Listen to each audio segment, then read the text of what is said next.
হাটহাজারী মাদ্রাসা দ্বীনী শিক্ষার বিস্তার ও আদর্শ জাতি গঠনে প্রতিষ্ঠানটির সুনাম বহু পুরনো। হাটহাজারী মাদ্রাসার পুরো নাম আল জামিয়াতুল আহলিয়া দারুল উলুম ময়নুল ইসলাম। এটি ভারতীয় উপমহাদেশের দ্বিতীয় বৃহত্তম এবং বাংলাদেশের সবথেকে প্রাচীনতম ধর্মীয় শিক্ষা প্রতিষ্ঠান। হাটহাজারী মাদ্রাসা বাংলাদেশের প্রথম মাদ্রাসা, যেটি দারুল উলুম দেওবন্দের আদলে প্রতিষ্ঠিত হয়েছিল। ১২৩ বছরের ইতিহাসে অসংখ্য আলেম তৈরি করেছে খ্যাতনামা এই শিক্ষা প্রতিষ্ঠান। বিখ্যাত ইসলামী ব্যক্তিত্ব আল্লামা শাহ আহমেদ শফি, শাইখুল হাদিস জুনায়েদ বাবুনগরী, বিশিষ্ট শিক্ষাবিদ ও ইসলামী পণ্ডিত হাজী মোহাম্মদ ইউনুস এবং দেওবন্দে ঘরানার জনপ্রিয় আলেম মুফতি ফয়জুল্লাহ হাটহাজারী মাদ্রাসার কৃতি শিক্ষার্থীদের মধ্যে অন্যতম। স্বনামধন্য এই শিক্ষা প্রতিষ্ঠানের বিশেষত্ব ও কার্যক্রম নিয়ে আলাদা করে বলতে হয়। এখানকার শিক্ষার্থীদের জন্য প্রচলিত দলীয় রাজনীতি সম্পূর্ণ নিষিদ্ধ। পুরনো শিক্ষাক্রমকে অক্ষুণ্ণ রেখে এখানে যুগোপযোগী ও আধুনিক সিলেবাসে কোরআন, হাদিস, ফিকহ, দর্শন ও ইতিহাস শেখানো হয়। পাশাপাশি উচ্চতর গবেষণার জন্য ১ থেকে ২ বছর মেয়াদী তাকাসুস ফিল তাফসির, তাকাসুস ফিল হাদিস সহ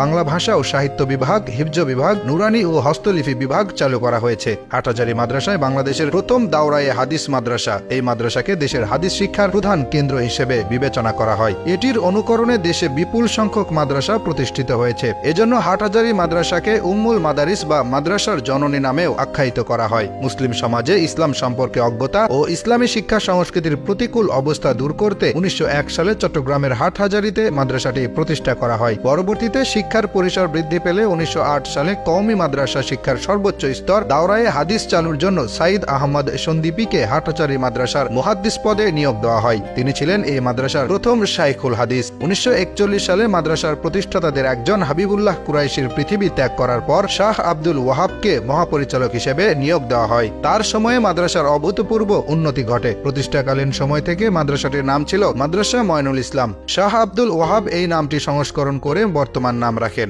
তারই প্রচেষ্টায় দাওরায়ে হাদিস পরবর্তী বিশেষায়িত পড়াশোনার জন্য ১৯৪৫ সালে ফতোয়া বিভাগ, ১৯৪৮ সালে আরবি বিভাগ, ১৯৫৫ সালে কিতাব বিভাগ এবং ১৯৬৬ সালে কারিগরি প্রশিক্ষণ বিভাগ চালু হয়। ১৯৪১ সালে ব্রিটিশ সরকার মাদ্রাসাটি বন্ধ করে দিলে শাহ আব্দুল ওয়াহাব স্ব-উদ্যোগে ব্রিটিশ সরকারের বিরুদ্ধে আন্দোলন চালিয়ে যান। বছরখানেক পর ব্রিটিশ সরকারের পরাজয় ঘটে এবং পুনরায় হাটহাজারী মাদ্রাসার পথ চলা শুরু হয়। এই কারণে শাহ আব্দুল ওয়াহাবকে হাটহাজারী মাদ্রাসার দ্বিতীয় স্থপতিও বলা হয়। তার দায়িত্বের অবসান হলেও মাদ্রাসার অগ্রযাত্রা থেমে থাকেনি। ১৯৮৭ সালে শাহ আহমেদ শফি মহাপরিচালকের দায়িত্ব পেয়ে হাটহাজারী মাদ্রাসার ব্যাপক আধুনিকায়ন শুরু করেন। তার উদ্যোগে বিভিন্ন জায়গায় বেহাত হওয়া জমি পুনরায় মাদ্রাসার দখলে আসে। ২০১০ সালে শাহ আহমেদ শফির হেফাজতে ইসলাম গঠন করেন। তারপর থেকে মাদ্রাসাটি হেফাজতের কেন্দ্রীয় কার্যালয় হিসেবে ব্যবহৃত হয়েছে। বাংলাদেশ সরকার ২০১৮ সালে কওমি মাদ্রাসাগুলোর দাওরায়ে হাদিসের সনদকে মাস্টার্স ডিগ্রির সমমান আইন পাশ করে কওমি মাদ্রাসা সনদকে সরকারি স্বীকৃতি প্রদান করে। এতে আহমদ শফির ভূমিকা ছিল বলে ধারণা করা হয়। বর্তমানে হাটহাজারী মাদ্রাসার মহাপরিচালকের দায়িত্ব পালন করছেন খলিল আহমেদ কাশেমি। শতাব্দী পেরিয়েছে, যুগের পর যুগ বদলেছে, তবে হাটহাজারী মাদ্রাসা তার গৌরব অক্ষুণ্ণ রেখেছে।